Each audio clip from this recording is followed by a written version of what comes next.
This is Research Like a Pro, Episode 5, the second half of Locality Research. Welcome to Research Like a Pro, a genealogy podcast about taking your research to the next level, hosted by Nicole Dyer and Diana Elder, accredited genealogy professional. Diana and Nicole are the mother-daughter team at FamilyLocket.com and the creators of the Amazon best-selling book, Research Like a Pro, A Genealogist's Guide. I'm Nicole, co-host of the podcast. Join Diana and me as we discuss how to stay organized, make progress in our research, and solve difficult cases. Let's go! Welcome to episode 5. We're talking about the second half of locality research today. I'm Nicole and Diana's here too. Hi everyone. Today, before we get started in that, we're going to talk about our study group and our e-course, which is registering the whole month of August. So if you want to register, go ahead and jump on to FamilyLocket.com and click on Shop. And there you'll be able to see the 2 study group sections and the e-course. So we've been doing the study group for a few sessions now, and it's very helpful. But if you can't be there for the exact time that the study group takes place on Tuesdays at either 1 p.m. or 7 p.m. Mountain Time, then we recommend the e-course to you, because the e-course you can watch on your own time and you can still participate in the Ask Diana chat sessions by submitting your questions over email. And you can join those live if you're available at the right time, or you can just watch the recording of the Ask Diana sessions. So we really encourage you that if you want to learn how to do the Research Like a Pro method in a classroom or study group type setting, then the e-course and the study group are for you, because you can watch the webinars, do the assignments, and then receive feedback on them. And for the e-course, the way that you get the feedback is by sharing your assignments in our private Facebook group. So you can upload those or share a link to your Google document, and then we and the others can look at it and give you some ideas or some feedback, or just simply read it and say good job. So if you're interested at all, we encourage you to sign up before August 31st. That's when we'll end the registration. And then the e-course materials will be available on September 1st. And the first study group session is that week also. And we are running a sale right now until Sunday, August 19th. The e-course is discounted $10, so it's only $89 right now. And the study group is discounted $10 also, so it's $150 for the study group. And go ahead and go on to FamilyLocket.com/shop, and you can see more details about the study group and the e-course, and read reviews from other people who have done the study group. And the e-course doesn't have any reviews yet because it's brand new, but it is the same material from the study group, but it's just a little bit of a different format as far as meeting up with the other participants. So please let us know if you have any questions at all, and we'll be happy to talk with you about that. And we recommend that you purchase our book, Research Like a Pro, A Genealogist's Guide. And when you participate in the e-course or the study group, if you have the book, it will help you so much. But you can also read the articles for each chapter on our website if you don't have the book. But the book will be helpful to you if you want it. And it's on sale, the ebook, for $4.99, which is 50% off for the whole month of August. So if you're just interested in buying the book, go ahead and get on to Amazon.com and check it out there. And if you don't like ebooks and you just want to have a print copy of the book, that's available on Amazon also for $19.99. So we hope that we'll see you soon in our e-course and our study group. All right, well, let's talk about what's been happening with you, Diana. Well, I just finished the BYU conference on family history and genealogy. It was such a great week. It ran from Tuesday through Friday, and I was able to meet up with a lot of my genealogy friends as presenters or just those who were attending. I was able to present 5 classes, and it's really funny because I just took the presenter survey today that BYU sent out asking if everything went well with my technology. And I said, well, for one of my 5 sessions, everything went as planned, but for 4 of the 5, I had a tech issue. So that was not really a great success story. But the good thing was there was a tech guy that came and checked on me each time and got everything up to speed by the time the class started. So I was just kind of joking with someone, I'm wondering what's going to happen at this session because there was always some little issue that happened. Maybe I'm just cursed with technology and conferences. Well, I'm just glad that they finally brought you your laptop for your first class. Yes, my first class was right after the keynote speaker, and they had divided the big, huge room in half, and I had one half of it. And the class filled up pretty quickly. It was a completely full class. And so I am up at the podium.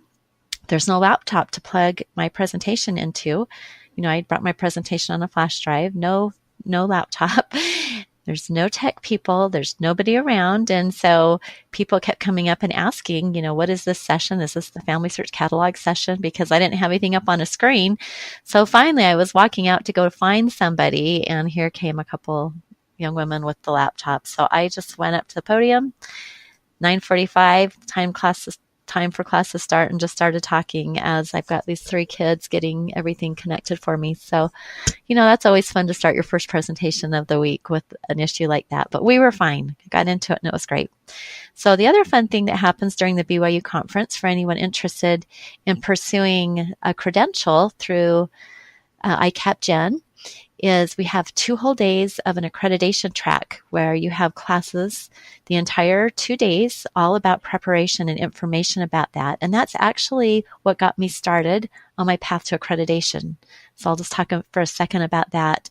It was sitting in one of those tracks at a conference 3 years ago that I decided I really wanted to get a credential, because I heard one of the speakers say that it would open doors for you in the genealogy world and you'd become a much better researcher. So if anyone out there is interested in pursuing accreditation, that conference is really a great way to get. You might feel like you've, been drinking from a fire hose by the end, but it's a great way to get a lot of information.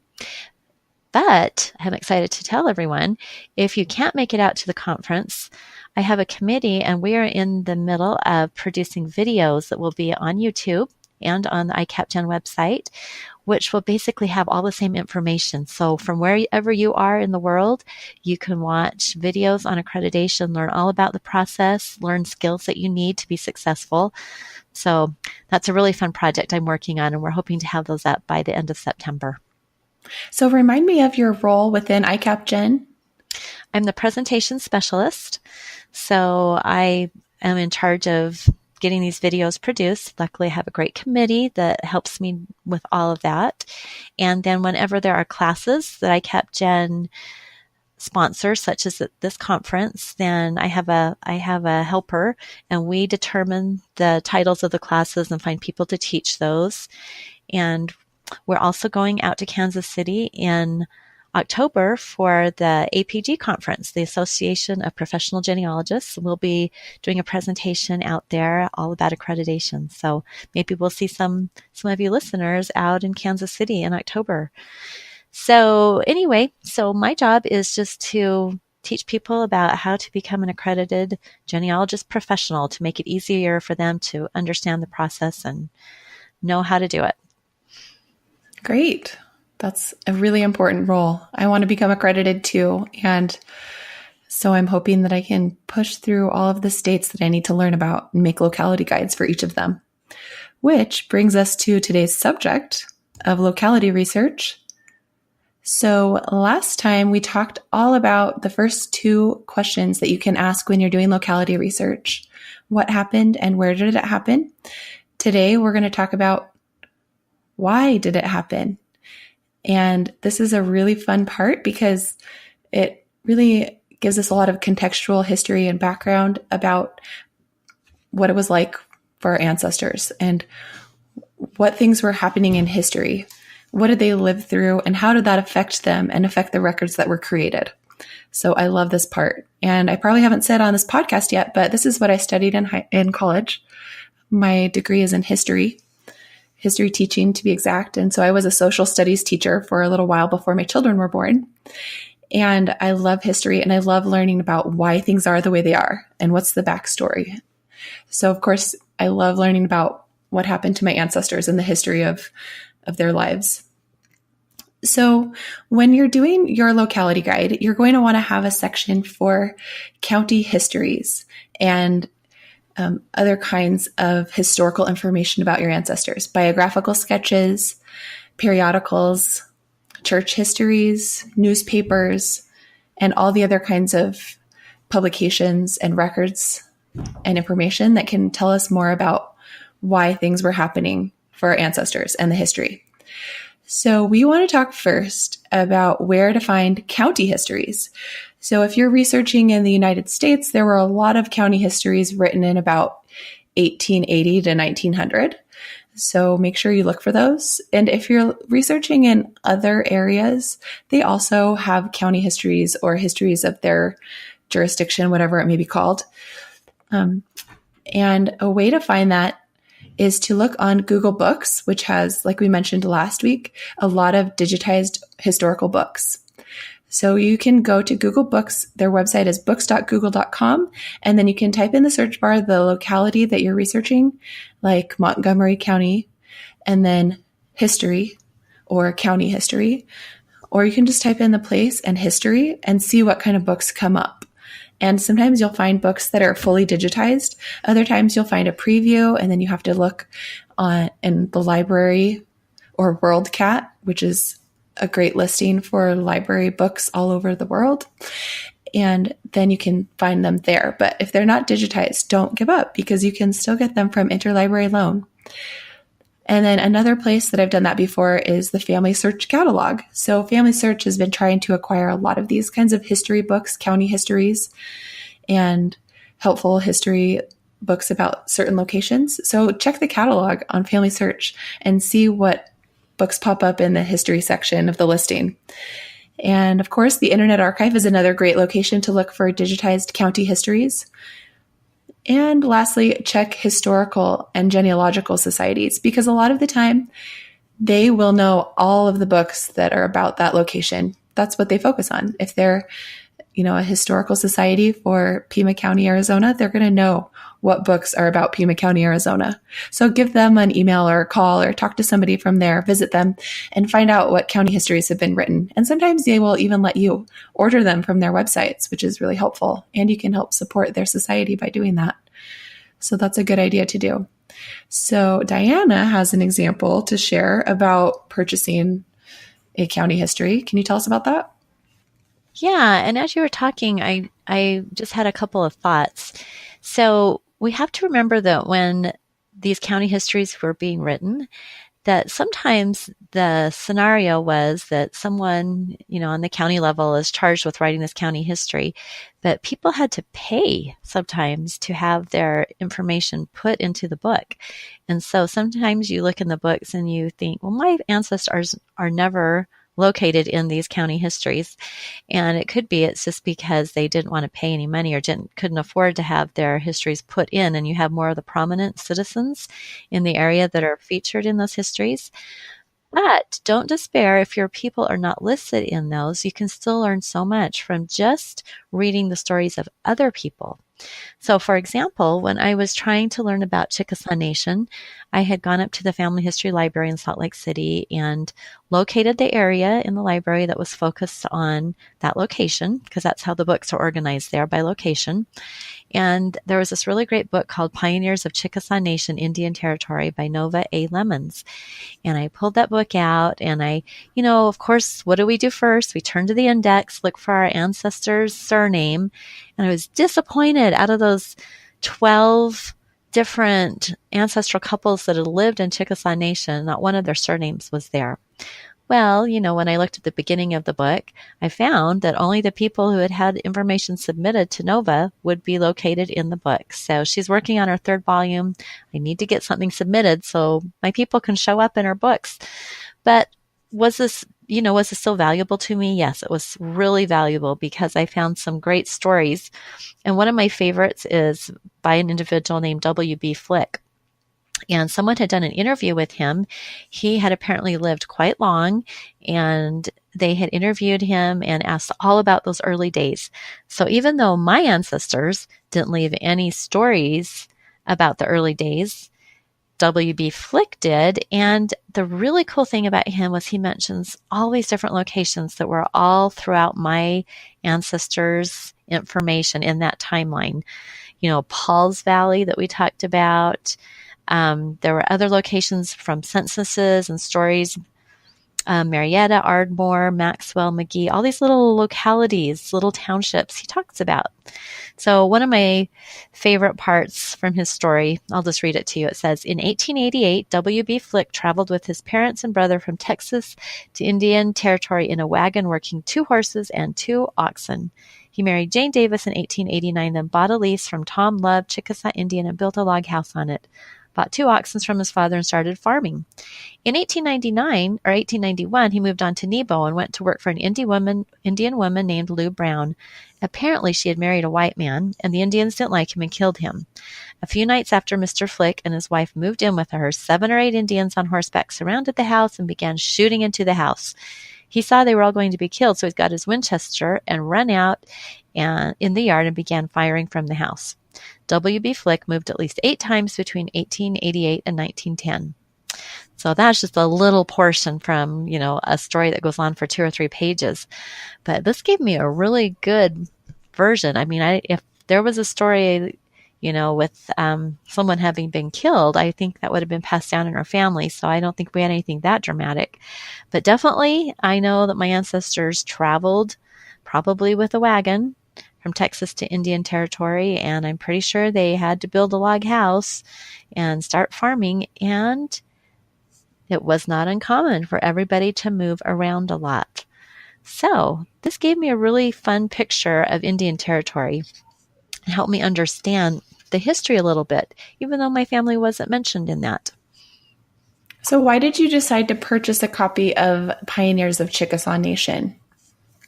Well, because I came home and then I kept wanting to look at more information in it. And so I live 30 minutes from the family history library, and I just decided, because I had so many people in my family who had lived there, that this was a book I needed. And so I found the book on, I believe Nova has it for sale on her website. And I ended up not purchasing just volume 1. I ended up purchasing volume 2 as well. So it was really valuable for me to have that book, because I want to look at that anytime I have a question as I'm researching. I really recommend, if you have got an area that you are heavily researching, to maybe think about purchasing a book or 2 that you will be able to refer to over and over. You can always get it like I did, look at it first and then decide to make the choice to purchase. Good idea. Check it out from the library or just go look at it at the family history library and then decide. Yeah. That's a good idea. Well, can I tell about a time when I used interlibrary loan? Absolutely. Well, I love this because I learned so much about my research question when I got this county history. Well, it actually isn't a county history. So I was studying Moses Eisenhower in the first study group, and my research objective was to understand his actions before and during the Civil War, because he died in 1861. So I wanted to know what happened with his unit and his regiment. Why did he die so early? Were they involved in a battle? And I needed some more historical information and background to answer my questions. So I first located his CMSR, compiled military service record, using Fold 3. And on that record, it said that he died at Fort Thompson, but it didn't say where Fort Thompson was. I knew that it was probably in Missouri or Arkansas or somewhere in the South, but I didn't know where specifically it was. And I did a Google search for it, and I found some articles that mentioned it in Wikipedia. So I started to get an idea, but I wanted some more specific information pertaining specifically to his regiment. And he was in the 11th Arkansas Infantry. So I looked on WorldCat and found that there was a regimental history for the 11th Arkansas. So I've got the information from WorldCat, and then I went to my library's website, the Pima County Library, and then I requested an interlibrary loan. And it was amazing how they can just order a book from a library far away and that I can check it out for free. It's amazing. And I know some libraries charge a small fee for this and others it's free. For me, it was free, but I would have gladly paid $1 or $2 for the shipping. But it's a great service. So when I received the book, it had Moses Eisenhower listed in the regiment and showed when he died, and then it had a chronological history of what happened to the 11th Arkansas Infantry, starting with when they were formed, where the soldiers came from, which counties they came from, and an idea of their route, where they went. They followed a certain migration route, and then which battle they went to and where they were stationed. And so I found out that he actually died before his unit saw any battle at all.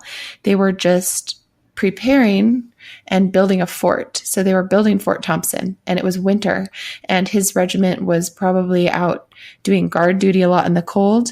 And I hypothesized that he got sick and died, because in the book, in the regimental history, it said that there were several people who died during that winter. And since he died in February before the battle there was a battle there in March and April, but he died in February. So I hypothesized that he died because of the winter and the cold and from getting sick.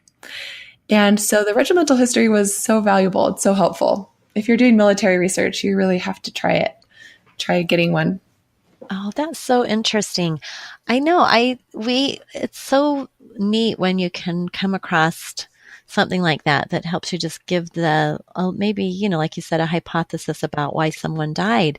And it reminds me of when I was researching all the Royston brothers, and I found their CMSRs and discovered how they'd been captured and, individually, and they died in hospitals of these different diseases. Oh my goodness. It was, it kind of starts to hit home when you realize that the ancestors went through some really hard things, and when you start to really hear the details of the stories. So yeah, county histories are great. Those biographical sketches are great. One thing we haven't talked about are periodicals. And it used to be that it was kind of difficult to come up with a periodical or to locate those. And let me just back up a little bit and explain why those were even created. So for, I don't even know, maybe 50, 60, 70 years, we've had genealogical societies all over the United States and in other countries of the world. And these individual genealogical societies would gather up information, and then usually they publish a quarterly. So 4 times a year, they would do a publication. And so what will be in their publications? Often they would go out and maybe index a whole cemetery and put that in there. But they would also include a lot of stories. They would go interview people, trying to get the historical, something about someone in the community, the backstory of something in the community. So we've got these periodicals that can have great little details, and it used to be really difficult to figure out how to find those or how to locate those. Well, those are now the PERSI, which is the Periodical Source Index, was our go-to place before. And that still is our go-to place, but it's much easier to use now because it's on Find My Past. And you can do a search. So you can go to Find My Past, go to PERSI, the Periodical Source Index. You can put in the surname, and you can do a filter with the locality. So for instance, I could put in Schultz and Indian Territory or Oklahoma or Chickasaw Nation and see if there's any little articles that come up about my family in one of these little obscure publications. So what if, again, your person is not listed? Well, maybe you just go to the locality and you put in Chickasaw Nation, Indian Territory in PERSI, and then I could find a publication that would have some stories, perhaps of early settlers. Even if my person's not listed, it would help to fill in the story even more. So PERSI is a great way to try to fill in the story, going a little bit deeper on our sources. Wonderful. I had not thought of that, and I've seen PERSI, but I haven't had a lot of success, and I don't think I really understood what I should use it for. So that makes a lot of sense, that it's kind of like the same as a county history that your ancestor isn't mentioned in. It can maybe help you understand the context and the history of that location. Great. Right. And let me just add that they are digitizing. They're digitizing as fast as they can the collections. So right now, just a small fraction is digitized, so you can search. But what you can do is find out exactly what the publication is. And then again, through interlibrary loan, you can request it. Or you can contact the society and ask if you could purchase it for $1 or $2. I actually, for a project I was doing once, needed something out of a periodical. And I contacted the Genealogical Society. It was actually online. And I think I paid $10. And then I got a great file of a lot of information and some records, things that I really needed in my research. So, $10 may sound like a lot for the information, but it's certainly a lot cheaper than a research trip across the country to go access it in person. So anyway, good resource for our research and for this whole idea of county histories or information, biographical information. Wow, I'm so excited that they are digitizing those. What a wonderful resource. It just seems so hard to access those hard to find papers that are stashed in a historical society. So it's great news to hear that they're going to be online and searchable. I mean, they are searchable, but online, that's going to be wonderful. Digitized. Yeah, it is. Great. Well, speaking of digitizing things, next we're going to talk about newspapers, which are a wonderful source for finding out more about the history and the context of our ancestors' lives. And there are thousands of newspapers that haven't ever been digitized, but there's thousands that are. So we're really lucky that a lot of institutions have began digitizing these. One of my favorite websites to start with is Chronicling America. This is a website sponsored by the Library of Congress, I believe, and they have given grants to each state to put some of their newspapers online and to be hosted at their website. But it also has a listing of all of the newspapers and the timelines that they were created throughout the country. So you can find an alphabetical listing of the newspapers and look by location also. And not all of them are digitized, but you can at least find out that it existed and then go from there to be able to find out what library or what institution might have some copies or have a microfilm of that newspaper. So definitely we need to check out the Chronicling America website. Also, you may have heard of Ancestor Hunt. This is a website that has a list of online historical newspapers by state. So it's for the United States. And if you're looking for Arkansas newspapers, you can go to that section of the list and see all of the historical newspapers from Arkansas that have been digitized. Some other websites that you can check out are Elefind, Elephind, Elefind, for digitized newspapers. And then, of course, you have some paid websites that have digitized newspapers, such as Ancestry's site, newspapers.com, where you can get a subscription and then you can search all of their digitized newspapers. And then you can create clippings and attach them to your ancestry tree, which I've found to be really useful. I have also noticed that even if I don't have a subscription to newspapers.com, but somebody else has clipped something from it and shared it on Ancestry, I can still see that when I go to the newspapers.com website. So that's really nice. So even if you have a subscription for a month or two and then you end your subscription, I think you can still have access to all of your clippings, which is great. Another paid website for newspapers is Genealogy Bank. And they focus heavily on obituaries, but they also have some historical newspapers that they've digitized. And I will always love Genealogy Bank because I made a really great discovery on there that led me to a really great discovery that knocked down a brick wall for me. So I love Genealogy Bank. I think what I did was I saw that they had a collection. They had a newspaper that was from the exact time and location where I thought the answer to my brick wall was held. So that day I signed up for a subscription to Genealogy Bank and I searched that collection, and sure enough, my ancestor was listed with all of his children. It was amazing. Or no, it wasn't all of his children. It was all of the children that lived out of state, because it was notifying them that his estate was going to be divided. And so it was notifying all the children that lived out of state. So of course, then that record led me to the actual estate file in which I found the names of all of his children. So it was a wonderful find. So Genealogy Bank, I can highly recommend. Yeah, it's really when you find sometimes newspaper research, you can't find something at first and you can get discouraged. But then once you start finding the articles, oh my goodness, that's so fun because it fills in between those census years. Sometimes we'll have just the 1900 census and then the 1910 census. We've got 10 years in between. What happened to our people in between? And there they are in the newspaper. So yeah, and the fun thing about historical newspapers is you didn't have to be rich and famous to be in the newspaper. They reported all these funny things like so and so was visiting their family and now they're back, or so and so's been sick for a couple days and now they're better. Funny little facts. So go find your location, read the newspapers, and see what you can find. Right.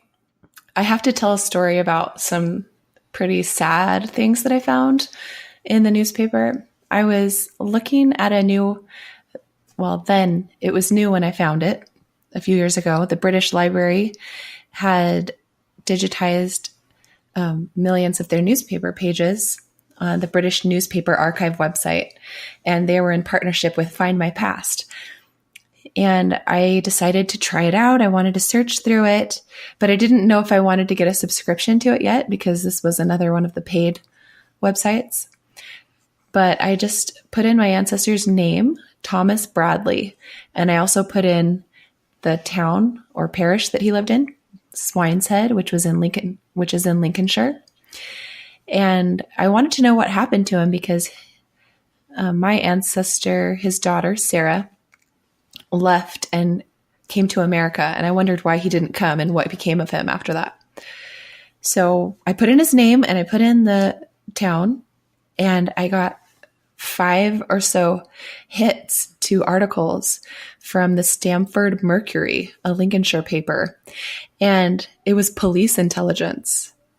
And it didn't give me the whole article because I hadn't paid for a subscription yet, but I could see a couple of clips, including his name, Thomas Bradley of Swineshead, and police intelligence, and a couple other things that made me think, oh, I better get a subscription. It's always fun to discover that we have ancestors who are black sheep, right?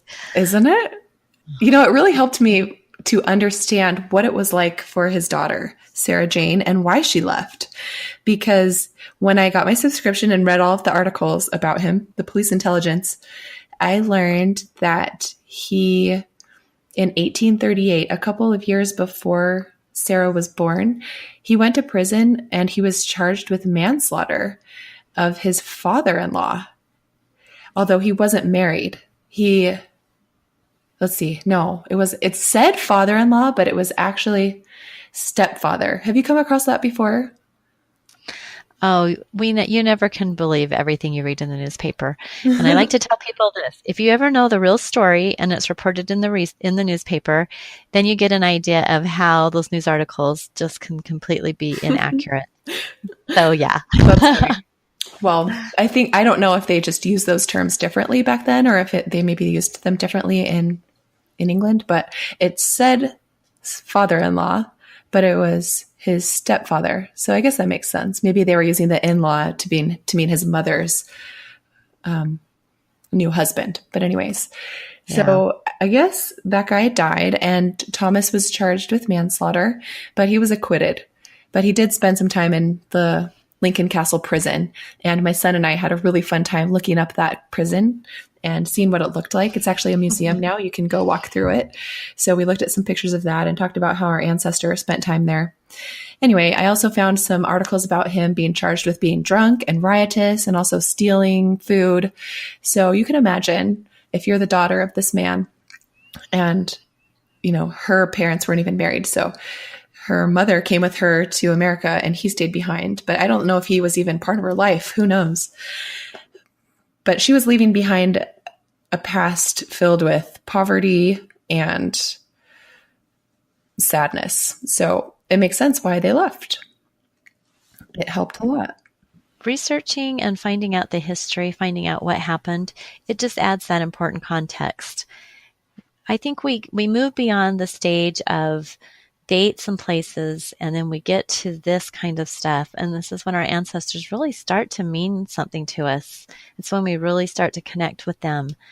So I agree with you that when you said at the beginning, this is one of your favorite parts of, the research is digging into the location and finding out more about what happened. This makes a big difference. So I'm glad you shared that story. I'd kind of forgotten about that one. That's really neat. So let's just review what we've talked about for the last couple of episodes on locality. We had 3 questions. So I'd like to keep things really simple. What, where, and why. So we're going to think about what happened. And how do we do that? We look through those records again. Look for all the clues that we've missed and kind of come up with some questions, particularly as it pertains to locality. And then we've got to figure out where it happened. So we have these great resources that we've talked in length about in the past about Google Maps and gazetteers, historical maps, and jurisdictions. We use all these tools that we have to try to pinpoint where our people were. And then we have to try to figure out the why. Why did something happen? And that is what we do when we go to the historical collections, either in county histories, biographies, publications, newspapers, or sometimes even just a Google search will bring up something. Somebody may have written a history and put it online.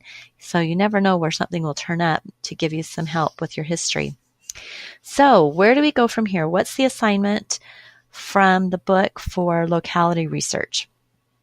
So the assignment, if you are following along with us and actually trying to improve your research by following these steps, is to just choose one location. Don't overwhelm yourself by, thinking you have to do a locality guide for every location in your ancestor's life.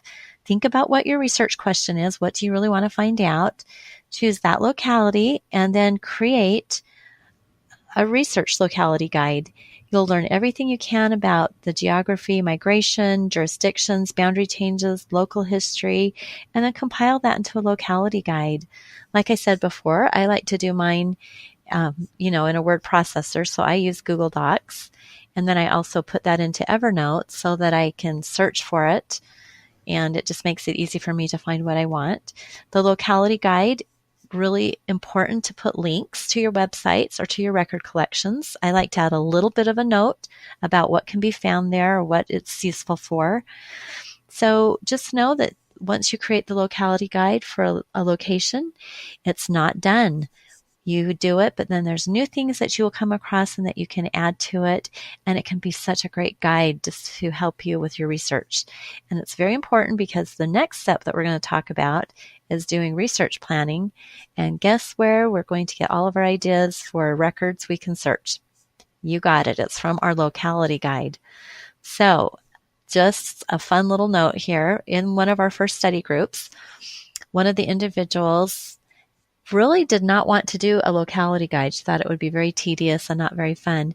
But then as soon as she got into it, she loved it. And she ended up doing the most involved and the longest locality guide and turned out to be one of her very favorite assignments. So if it doesn't sound very fun, try it out. You might love it.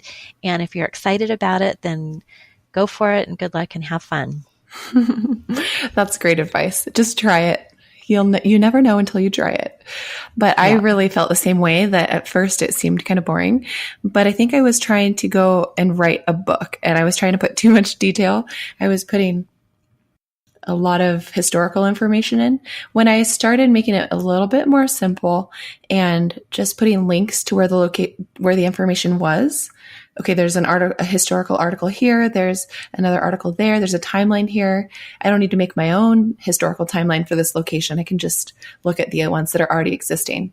So when I realized that I could just put links to everything that I wanted in my locality guide, that I didn't have to write it myself, that it was really a resource for me to use later, that really helped me to not feel like this is so hard. So Just think of it as a list of all the places you want to go to find out the information that you need. Right. And if you have, purchased the book, then you know that we have a template for you. And the template's really helpful because it gives you ideas of things to put in your guide. If you're new to researching, you may not think of some of the different record types that you might want to have a link for.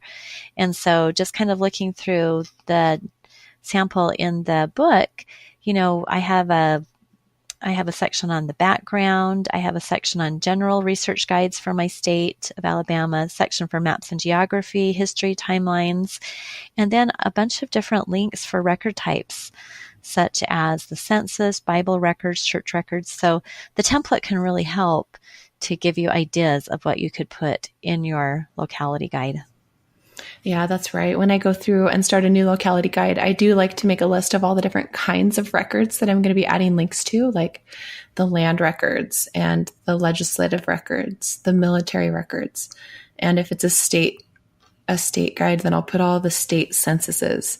Or if it's, a county guide, then I'll put all of the county histories and the tax records and where you can find the vital records. And when I did my South Carolina guide, I created two at the same time. So I did a state guide for the state of South Carolina, and then I created a guide for the specific county that I was researching in, which was Pendleton County. Well, actually, Pendleton, this is a crazy story, but Pendleton County switched back and forth between being an overarching district. So there was a Pendleton County and a Pendleton district, and then it switched to being just all Pendleton County. Then it got split up into a bunch of smaller ones. It changed back and forth within 20 years, like so many times. And now it's gone. It's just Anderson County. So I had a really fun time trying to figure out all of these jurisdictions and what it meant. And when I finally figured it out, I realized that some of the records that I needed were in the 96th district, which is a strange name for a county or a district, but in South Carolina, they have districts. Anyway, and so I found some new records that were in that new jurisdiction. So anyway, back to what I was saying is I created a locality guide for Pendleton District and South Carolina at the same time, because I didn't want to put all of the state information into the specific Pendleton district guide. So I wanted to have two separate ones so that I could, when I was doing a project in a different area of South Carolina, I would still have my South Carolina guide with all the state links, but then I could really focus in on my Pendleton district county guide with more specific information. So I hope that makes sense. Yeah, I really like that idea because I've got locality guides in all my states that I did accreditation for, but I often research in other states and that I haven't got those guides created yet. So I think that's a great idea to use to do a county and simultaneously do a state guide if you've never done the state guide. Now, I'm going to use that idea. I like that. Now, I wanted to ask you before we end, what do you do about federal records? Do you have like a certain list where you put all of the United States federal level records for that jurisdiction, or what? You know what? I don't. I just have those in my state guides. For instance, if I was doing military pensions for a Union Army, for instance, if I had an Illinois state guide, I would put under military, I would just have a link to how to find your pension records, or the same thing with the land records, the BLM website, which is, more of a federal record, just because I don't want to have to make it too complicated for myself. Mm-hmm. So I just put it on the state level. There aren't that many. I mean, there are a lot of record collections on the federal level, but what do we use the most? We use the census record, and we all know where to find that, and then military records, land records. So it's pretty easy just to put those into our state guides if we want to have specific links to those. Right. So, and I have seen there is, I think, a guide for researching at the National Archives. So that might be something to invest in if you are wanting to know what federal records are there. Yeah, there's a lot to learn. If there's anything that we have learned is that we don't know everything. There's so much to learn. Every locality is like a whole new world. And so you just feel like you're learning, about the one place you've been researching, and then you start to research in a new place and you have to start over. That's part of why we love what we do, because we get to constantly be learning. So true. Well, thanks for chatting today about locality research, and I hope you can get some rest after being at the BYU conference all week. You must be exhausted. Yep, I'm looking forward to having a little bit quieter week next week. The settling down to work on a project. All right. And our next episode next week will be about research planning. So we will discuss how to use all of the record collections that you located in this assignment to create a locality guide and decide which ones pertain to your research question and objective. So we'll see you guys next week. Goodbye, everyone. Thanks for listening. Bye. Thank you for listening to Research Like a Pro with Diana Elder, accredited genealogy professional, and Nicole Dyer. We hope that something you heard today will help you make progress in your own genealogy research. If you like what you heard, please leave us a review on iTunes or Stitcher, or visit our website, familylocket.com, to contact us. You can find our book, Research Like a Pro, A Genealogist Guide, on Amazon.com and other booksellers. We hope you'll start now to research like a pro.